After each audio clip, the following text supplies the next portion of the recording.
Si vous avez votre Bible, je vais lire dans Matthieu, chapitre 28.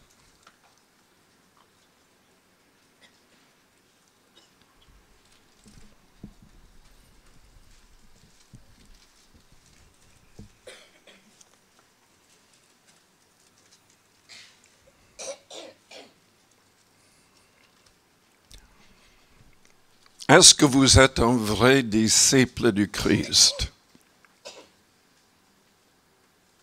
Est-ce que vous êtes vraiment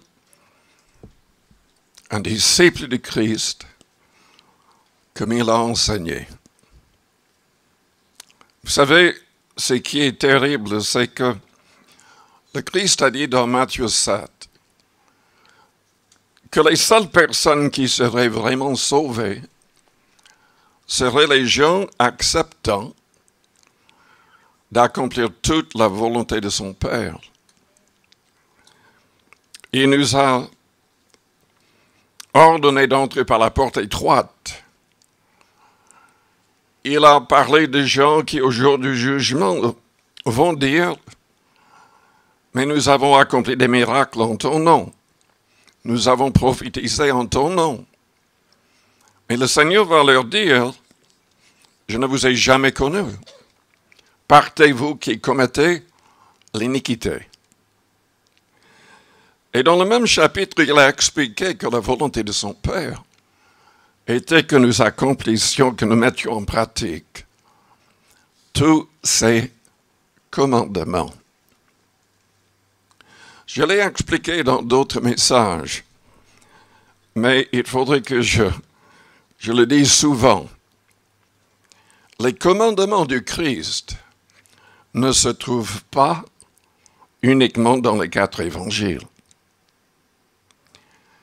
Jésus-Christ, dans Jean 16, au verset 12 et 13, a dit à ses disciples, « J'ai encore beaucoup de choses à vous dire, mais vous ne pouvez pas les porter maintenant. » Il a dit qu'il fallait qu'ils reçoivent la plénitude de l'Esprit Saint et que son Esprit leur montrerait toute la vérité. Donc, c'est très important de savoir cela. Les commandements du Christ se trouvent donc dans tout le Nouveau Testament. Et il ne faut pas faire une différence entre ce que le Christ a dit et ce que Pierre a écrit. Ou entre ce que le Christ a dit et ce que Paul a écrit. Tout vient du Christ, de son esprit. Donc, si nous voulons mettre tous les commandements du Christ en pratique, il faut étudier attentivement tout le Nouveau Testament et accomplir tout selon sa volonté. Donc, je vous dis ça avant de lire dans Matthieu 28. Je vais lire au verset 19. Il était sur le point de monter en gloire, de quitter la terre. Et il a dit à ses disciples, « Allez, faites de toutes les nations des disciples. » Il n'a pas dit, « Faites de simples croyants. » Il a utilisé le mot « disciples ». Les baptisant au nom du Père, du Fils et du Saint-Esprit, et enseignez-leur à observer tout ce que je vous ai prescrit. Et voici, je suis avec vous tous les jours jusqu'à la fin du monde. Un disciple, un vrai disciple veut devenir comme son maître. Jésus-Christ était notre modèle en toutes choses. Un modèle d'humilité. Existant en forme de Dieu, il s'est dépouillé pour devenir un homme. Il a manifesté l'amour de son Père. Il a pardonné même à ses ennemis qui le mettaient à mort. C'est important d'étudier attentivement tout ce que le Seigneur a fait, tout ce qu'il a dit, parce que Dieu le Père désire que nous devenions exactement comme lui. Que nous soyons prêts même à donner nos vies pour accomplir la volonté du Père. Il nous demande de nous dépouiller de tout orgueil.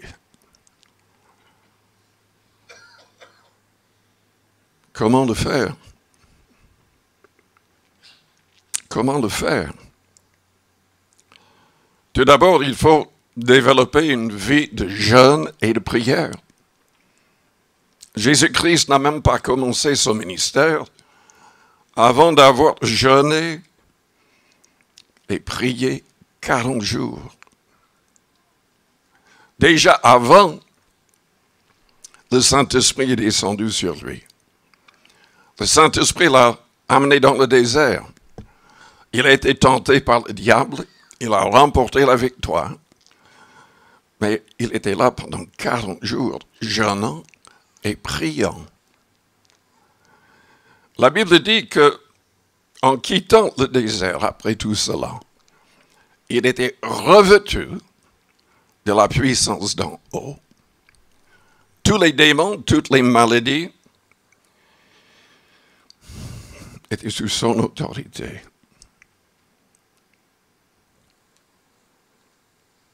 Combien c'est important que nous développions une vie de jeûne et de prière. Selon Matthieu chapitre 17, nous voyons que en face de certaines personnes possédées de démons, on n'a pas besoin forcément de jeûner. Le Seigneur avait donné son autorité à ses disciples. Ils sont revenus un jour remplis de joie parce que les démons leur ont été soumis. Jésus leur a dit, mais il ne faut pas se réjouir de ça, il faut se réjouir du fait que vos noms sont écrits dans le livre de vie. Ce jour-là, dans Matthieu 17, les disciples ne pouvaient pas délivrer une personne possédée de démons. Jésus-Christ a dû le faire lui-même. Et il leur a expliqué en disant 7 sortes de démons ne sortent que par le jeûne et la prière. Ça veut dire qu'il y a des gens qui ne seront jamais délivrés ou sauvés, à moins qu'il y ait des chrétiens qui passent du temps en jeûne et en prière.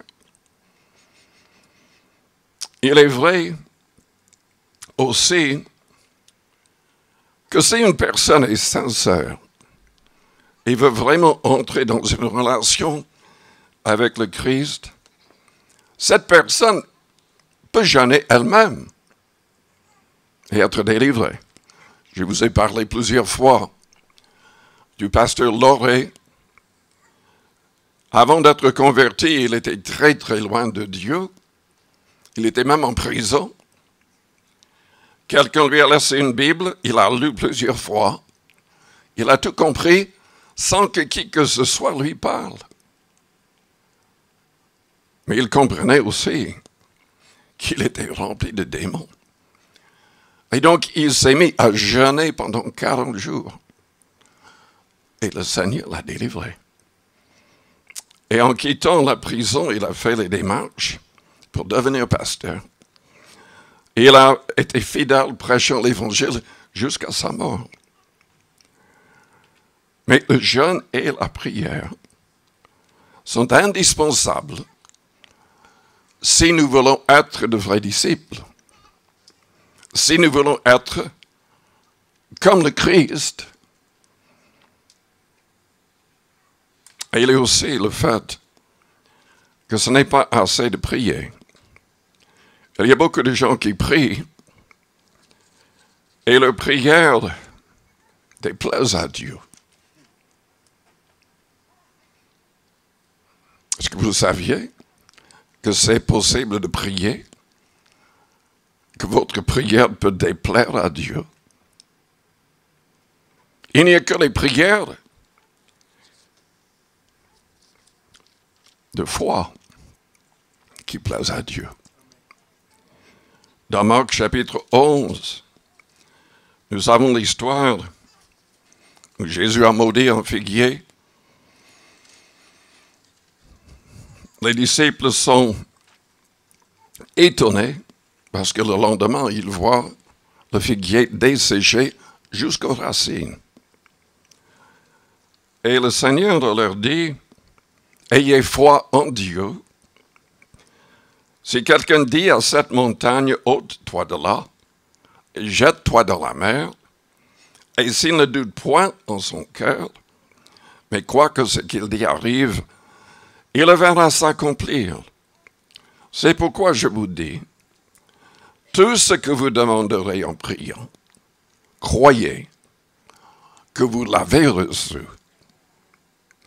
et vous le verrez s'accomplir. » Il a quand même ajouté que nous devons pardonner à tout le monde. Sinon, Dieu ne va pas nous pardonner. Il ne va jamais nous exaucer. Je l'ai déjà dit, mais il faut le répéter. Pour être un vrai disciple, il faut connaître les commandements du Maître. Il faut les mettre en pratique.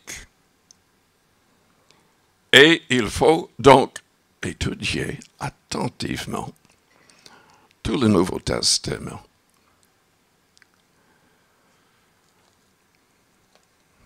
Être un vrai disciple, c'est obéir.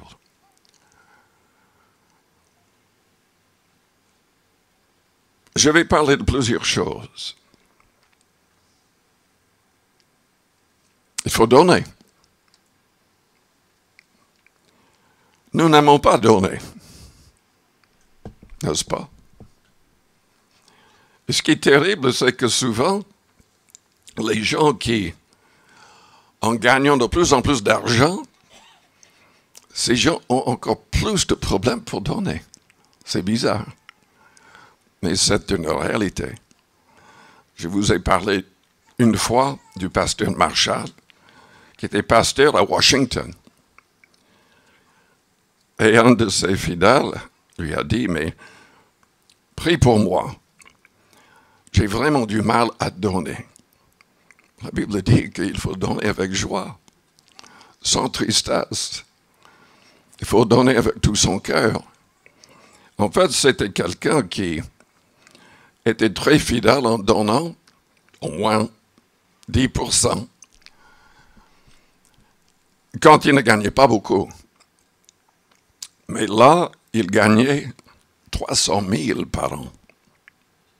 300 000. Il dit, avec 300 000, donner la dîme, donner plus que la dîme, c'est difficile.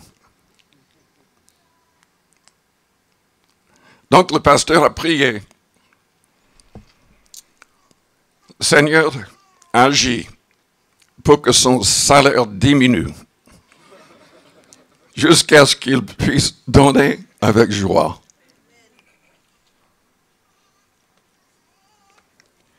Vous savez, c'est terrible. Je ne vous encourage pas à écouter ou à lire tout ce qui est mis sur Facebook, sur l'Internet, sur YouTube. Le nombre de personnes qui sont égarées, c'est inimaginable. Mais inimaginable. Et ils égarent d'autres. Certains, ils veulent... ils entrent dans des querelles terribles. Pour ou contre la dîme, pour ou contre les libéralités. Des raisonnements vraiment terribles. Examinons dans le Nouveau Testament, juste brièvement, certaines choses qui sont liées au Christ. Par exemple, dans 1 Corinthiens chapitre 9.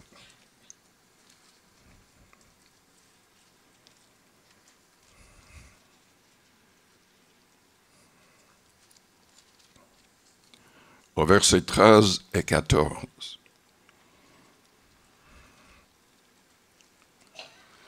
Nous savons que le Seigneur veut qu'on puisse donner de manière généreuse. Il a demandé même parfois à des gens qui voulaient la vie éternelle de donner tout aux pauvres. En fait, il a fait ça avec un jeune homme riche. Et malheureusement, cet homme est parti sans devenir un disciple de Christ. Il a dit, si vous voulez un trésor au ciel, donnez. Vendez ce que vous avez, donnez-le aux pauvres. C'est terrible, n'est-ce pas? Mais dans 1 Corinthiens chapitre 9, au verset 13, Paul a dit, ne savez-vous pas que ceux qui remplissent les fonctions sacrées sont nourris par le temple? Donc vous savez, j'espère, je pense, si vous connaissez un peu la Bible, que dans le contexte du judaïsme avant la venue du Christ, les Lévites qui devaient s'occuper du temple, qui étaient aussi les sacrificateurs, ils n'avaient pas le droit de travailler en dehors de leur travail au temple.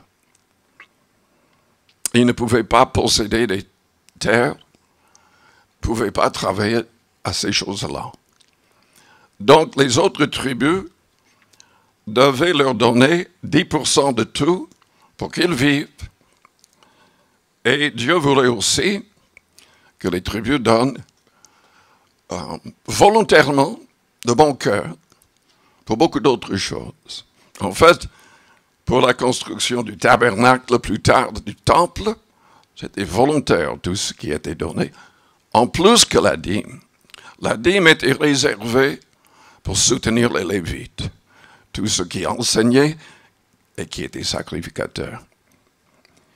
Donc Paul est en train de parler de cela. Ne savez-vous pas que ceux qui remplissent les fonctions sacrées sont nourris par le temple, que ceux qui servent à l'autel ont part à l'autel? De même aussi, le Seigneur a ordonné à ceux qui annoncent l'Évangile de vivre de l'Évangile. En fait, le Seigneur voulait, et il veut encore, que les personnes qu'il choisit et envoie soient à plein temps. Et il est donc logique de soutenir ces gens-là, aussi bien que les gens de l'Ancien étaient soutenus.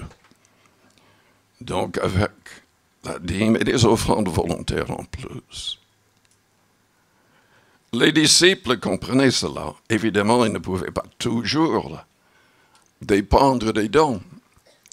Mais nous voyons, parce qu'ils voyageaient dans le monde entier, mais dans les Actes au chapitre 6, on constate que les 12 ne voulaient même pas s'occuper des tables. Quand il y avait le problème des veuves, etc., ils ont demandé à l'Église de choisir des diacres pour s'occuper de ces choses-là. Ils ne voulaient pas servir aux tables, la Bible dit. Ils voulaient passer tout leur temps en prière et en enseignant. Et cela s'accorde avec ce que le Christ leur avait dit. Et ce que Paul souligne ici. Dans 2 Corinthiens, chapitre 9,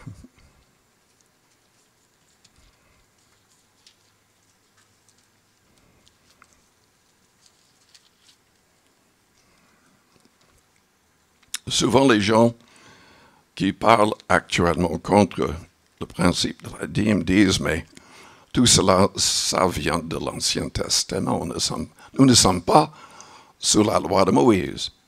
C'est exact.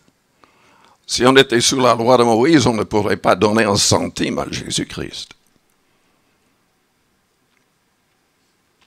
si vous lisez l'Épître aux Hébreux, Jésus-Christ, sur terre, ne pouvait même pas être sacrificateur. Il n'était pas lévite. Mais Dieu l'a élevé, l'a glorifié, et déclare qu'il est souverain sacrificateur, selon l'ordre non pas des Lévites, mais de Melchizedek, à qui Abraham a donné la dîme, même avant la loi. Mais Dieu avait toujours voulu que les Israélites donnent beaucoup plus que la dîme. Et ils donnaient beaucoup plus. C'est ce que les gens ne comprennent pas. Déjà, il y avait plusieurs dîmes. Il y avait la dîme qui soutenait les Lévites, mais les Lévites qui n'agissaient pas à ce moment-là comme sacrificateurs devaient donner la dîme de leur dîme aux sacrificateurs, etc. Et tous les 3 ans, tout le monde devait donner une autre dîme pour aider les pauvres. Et tout était gardé au temple, tout ce qui était donné. Dans 2 Corinthiens, chapitre 9, il y avait une offrande exceptionnelle qui n'était pas ordinaire, parce qu'il y avait une famine une sécheresse qui touchait les gens qui habitaient Jérusalem. Et donc Paul a demandé qu'il y ait une collecte, sans doute de nourriture, peut-être d'autres choses aussi, mais surtout de nourriture, dans toutes les églises, pour aider les croyants à Jérusalem qui n'avaient rien à manger. Le mot libéralité est utilisé surtout dans ce contexte-là. Mais sans doute on peut utiliser le terme pour tout. Mais Dieu avait dit au verset 6, « Sachez-le, celui qui sème peu, moissonnera peu. Celui qui sème abondamment, moissonnera abondamment. Que chacun donne comme il a résolu en son cœur, sans tristesse ni contrainte, car Dieu aime celui qui donne avec joie. » Et Dieu peut vous combler de toutes sortes de grâces, afin que possédant toujours en toutes choses de quoi satisfaire à tous vos besoins, vous ayez encore en abondance pour toute bonne œuvre, c'est-à-dire que vous ayez toujours de quoi donner quand il y a un besoin. Souvent, les gens disent, mais enfin, il faudrait ne pas parler de la dîme, mais uniquement de libéralité. Déjà, si vous étudiez attentivement Hébreux chapitre 7, au verset 8, vous verrez que depuis son ascension, Jésus reçoit la dîme. Non pas en tant que lévite, parce que tout ce système-là est caduc. L'Épître aux Hébreux explique que parce que le sacerdoce a changé, la loi a changé. Et c'est Jésus qui est le seul sacrificateur, souverain sacrificateur, valable. Il est vrai que, d'une certaine manière, nous sommes devenus, nous, des sacrificateurs, mais pas du tout dans le même sens. Parce que nous n'offrons pas des sacrifices d'animaux, etc. Jésus-Christ a accompli tout cela en se donnant lui-même. Nous devenons des sacrificateurs uniquement dans le sens que nous offrons un sacrifice de louange, des lèvres qui confessent son nom.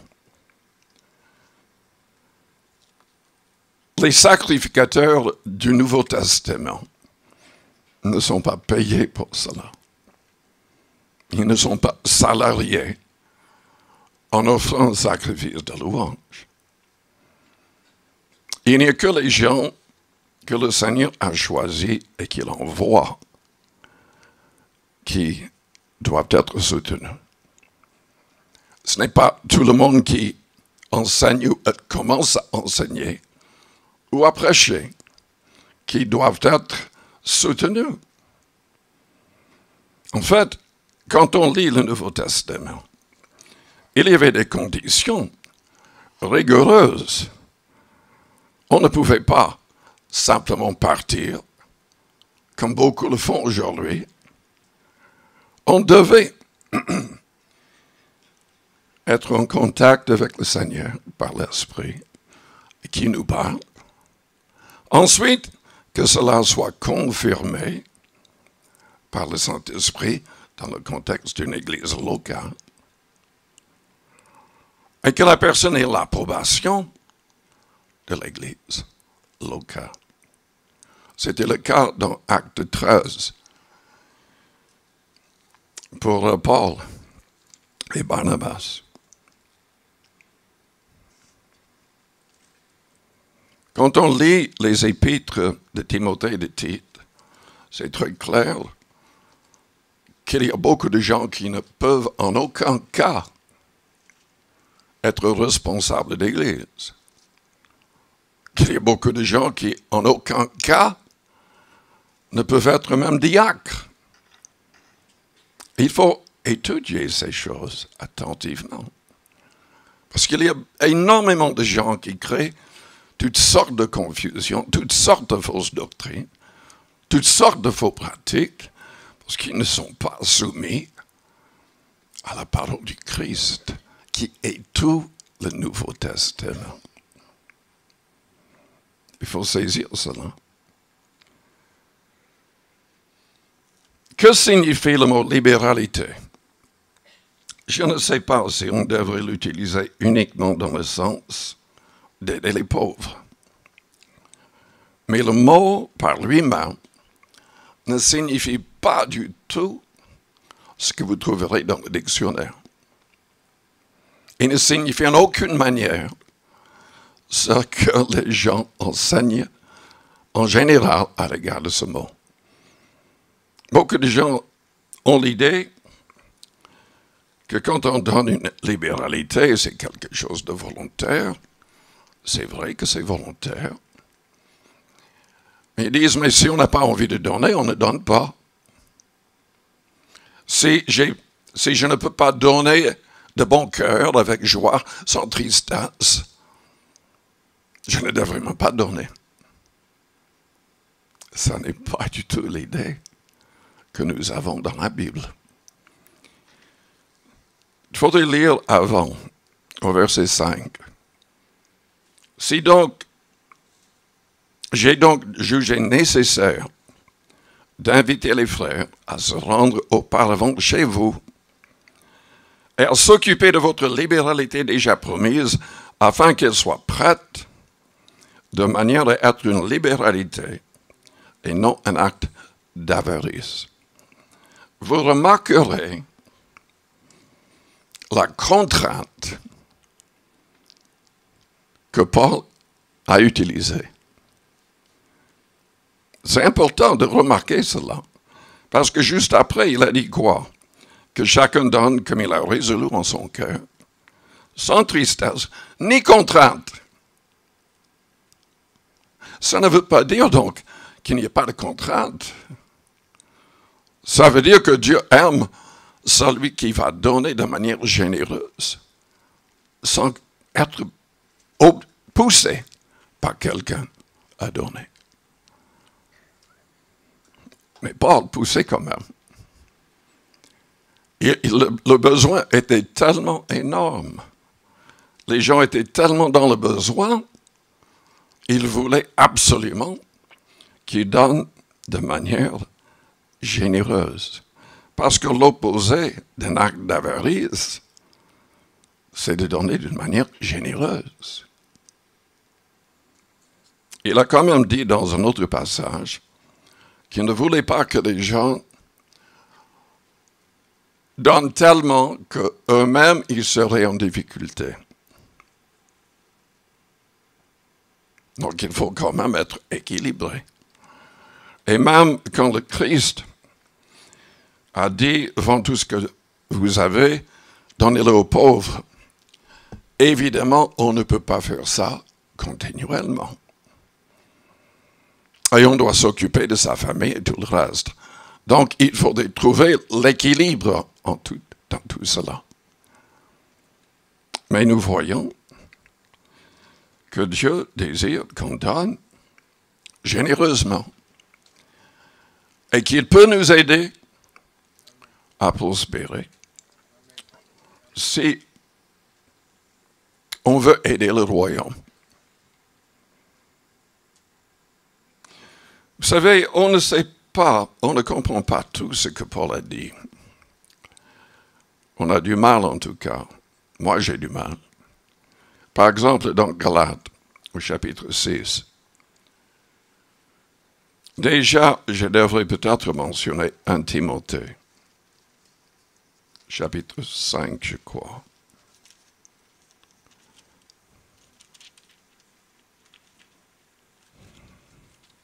Oui, 1 Timothée 5. Donc là, il est en train de parler à Timothée. C'est Timothée qui devait choisir tous les responsables des églises qu'il avait commencé. Et donc, il dit à Timothée, au verset 17, que les anciens qui dirigent bien soient jugés dignes d'un double honneur, surtout ceux qui travaillent à la prédication et à l'enseignement. Car l'Écriture dit, tu n'en muselleras point le bœuf quand il faut le grain, et l'ouvrier mérite son salaire. Donc là, nous voyons qu'apparemment, les églises, en recevant des offrandes, soutenaient certains anciens. Apparemment, il y avait même des anciens qui n'enseignaient pas et qui ne prêchaient pas. Je ne sais pas exactement, peut-être que c'était les diacres dont il parlait, qui s'occupaient des veuves et des orphelins, qui étaient à plein temps pour cela, je ne sais pas. Mais apparemment, Paul voulait que les églises soutiennent de telles personnes, surtout ceux qui prêchaient et enseignaient, d'une manière généreuse. Il parle de double honneur. Mais dans Galates, on ne comprend pas trop. Peut-être qu'il voulait que les gens manifestent leur appréciation pour les gens qui enseignaient, individuellement en plus, je ne sais pas. Mais il a dit dans Galates 6, au verset 6, que celui à qui l'on enseigne la parole fasse part de tous ses biens à celui qui l'enseigne. Je crois que ça veut dire faire part d'une part de tous ses biens. C'est pas très clair. C'est pas très clair. Mais en tout cas, ce qui est clair, c'est que le Nouveau Testament nous invite, nous pousse à être généreux dans notre manière de donner. Et je ne dis pas cela pour moi, parce que vous savez que je suis déjà soutenu. Je n'ai pas besoin de salaire de l'Église ici. Mais je dis tout cela pour l'avenir et pour les autres frères qui travaillent. Que Dieu nous aide à prospérer afin de pouvoir acheter un bâtiment qui serait à nous, afin de pouvoir soutenir plusieurs personnes à plein temps. Amen.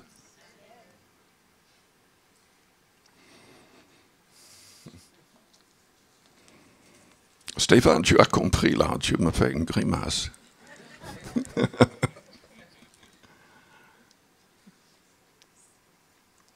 Jésus-Christ a dit dans Luc 12, parlant d'un homme qui était très riche, mais qui ne voulait pas aider les autres, il a même fait construire d'autres bâtiments pour recevoir tous ses biens.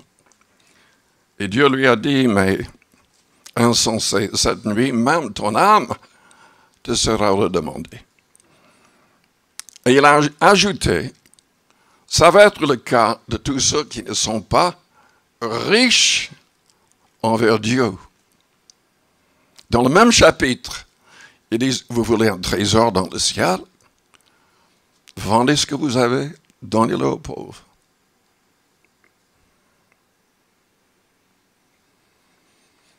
C'est difficile tout ça, n'est-ce pas?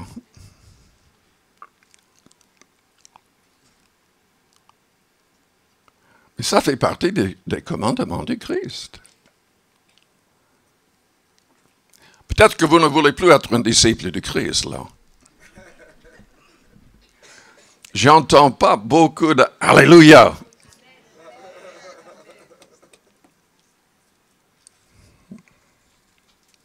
Vous savez, Dieu peut pourvoir à tous nos besoins, selon ses richesses en gloire.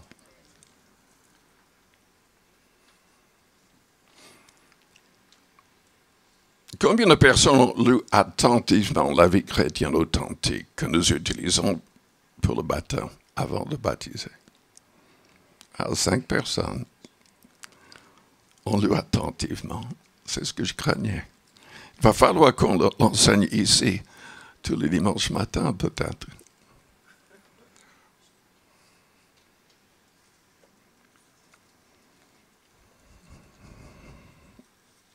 Comment être un vrai disciple de Christ?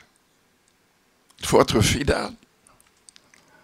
Fidèle dans tous les domaines. J'ai écouté hier un message qui m'a troublé. Mais la personne a raison.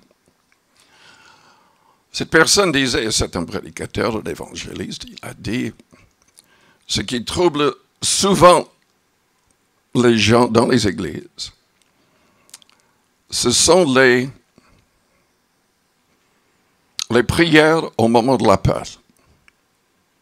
Les gens répètent, pardonne mes péchés, etc., etc. Quand on donne un appel, les gens disent, je veux devenir chrétien, etc.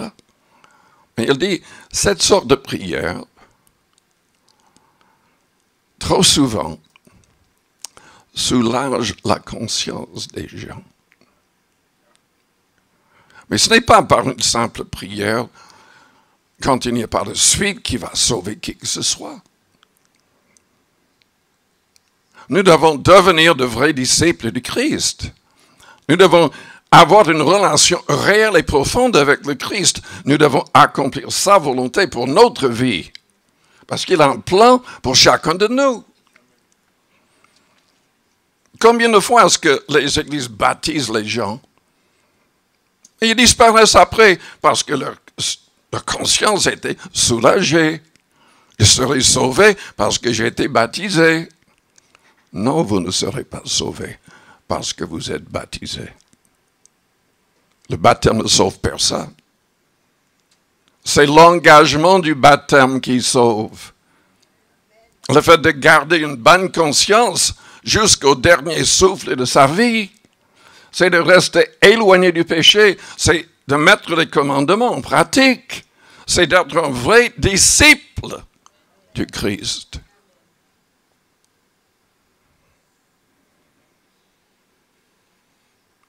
Et nous devons être fidèles jusqu'au bout. Paul a dit, ce qui est demandé de dispensateur, c'est que chacun soit trouvé fidèle. Fidèle. Et dans 2 Corinthiens 5, la Bible dit que nous sommes tous des ambassadeurs. Nous avons tous la responsabilité de dire au monde, soyez réconciliés avec Dieu. Nous avons le ministère de la réconciliation. Nous devons tous devenir des gagneurs d'âme. Fréquenter une église les dimanches matins, chauffer une chaise. C'est pas assez. Vous n'irez pas au ciel en chauffant une chaise. Il faut devenir un vrai disciple du Christ. Il faut devenir un gagnant d'âme. Et notre relation avec le Christ est indispensable. Selon Jean 15, il a dit, « Demeurez en moi, et je demeurerai en vous. » Si vous demeurez en moi, et que mes paroles demeurent en vous, demandez ce que vous voudrez, et cela vous sera accordé. Et il a dit que celui qui demeure en lui portera beaucoup de fruits et que son Père serait glorifié. Est-ce que vous êtes un vrai disciple du Christ? Est-ce que vous cherchez à être un vrai disciple du Christ?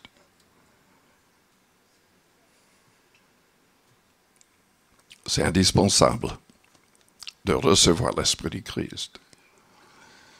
Si nous voulons être efficaces, il faut la plénitude. Le baptême de l'Esprit, avec le signe de parler en langue, de pouvoir adorer en langue, de pouvoir d'intercéder en langue. Jésus a dit à ses disciples, vous recevrez une puissance, le Saint-Esprit survenant sur vous, et vous serez mes témoins dans le monde entier. Dans le monde entier. Sommes-nous des témoins?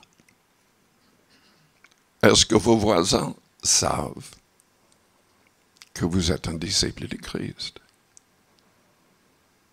Est-ce que vous êtes arrivé à gagner une seule personne depuis votre conversion?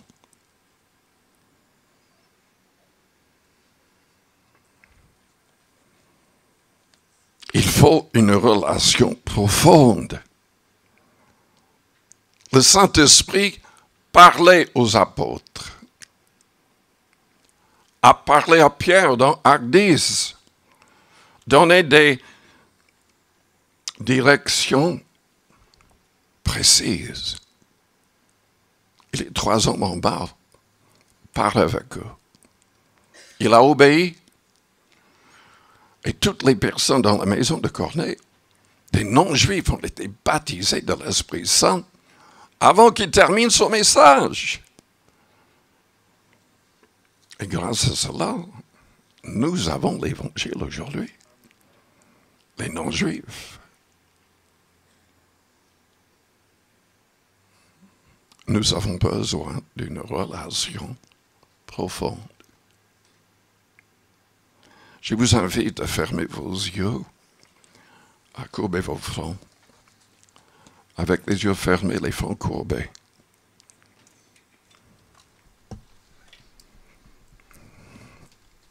Ne trompez pas votre propre cœur.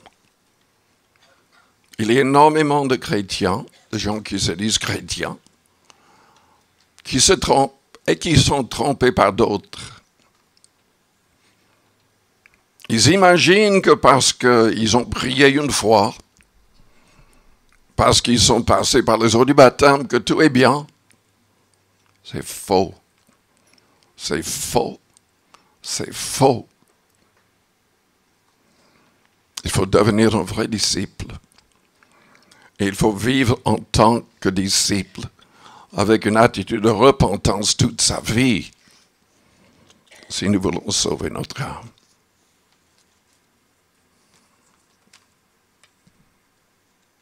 Nous ne sommes pas sauvés par les œuvres. Nous sommes sauvés par le Christ. Mais selon Éphésiens chapitre 2, verset 10, il y aura de bonnes œuvres. Dieu a un plan précis pour chacun de nous. Des choses que nous devons accomplir.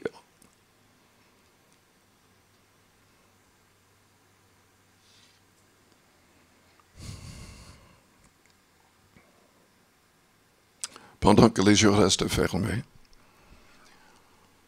si vous voulez être un vrai disciple, peut-être que vous êtes là et vous n'avez jamais demandé à ce que Jésus soit votre Sauveur, votre Seigneur, votre Maître. Et vous voulez le faire aujourd'hui. Je voudrais prier pour vous. Peut-être que vous fréquentez l'Église, des églises depuis longtemps, mais vous n'êtes jamais devenu un disciple. Vous n'avez même pas permis que Jésus-Christ vous libère de tout péché. Si vous voulez que le Seigneur intervienne dans votre vie, si vous êtes prêt à lui offrir tout, faites-moi signe. En élevant votre main, je voudrais prier pour vous. Merci, merci. Plusieurs personnes. Merci. Élevez votre main bien haut pour que je la vois. Oui, merci. Oui, amen, amen. Père Céleste, nous prions pour toutes les personnes qui viennent d'élever la main. Que toutes ces personnes deviennent de vrais disciples. Que toutes ces personnes persévèrent, développant une vie de jeûne et de prière, méditant attentivement tes commandements pour les mettre en pratique. Que ces personnes puissent recevoir la plénitude de l'Esprit Saint afin de porter beaucoup de fruits, demeurant en toi, Seigneur Jésus.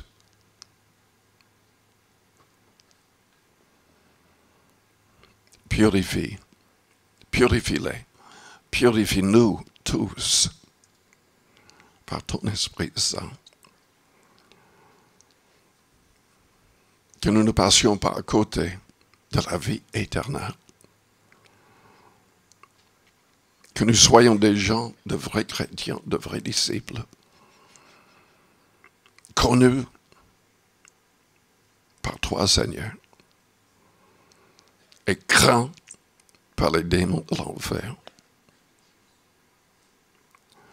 Au nom de Jésus-Christ. Amen. Je vous invite à vous lever. Si vous voudriez la prière avec l'imposition des mains, venez vers le devant. Si vous êtes malade, sachez que le Seigneur peut vous guérir. Si vous n'avez pas encore fait l'expérience de la Pentecôte, venez et persévérez jusqu'à ce que vous puissiez adorer en d'autres langues et ensuite faites-le tous les jours.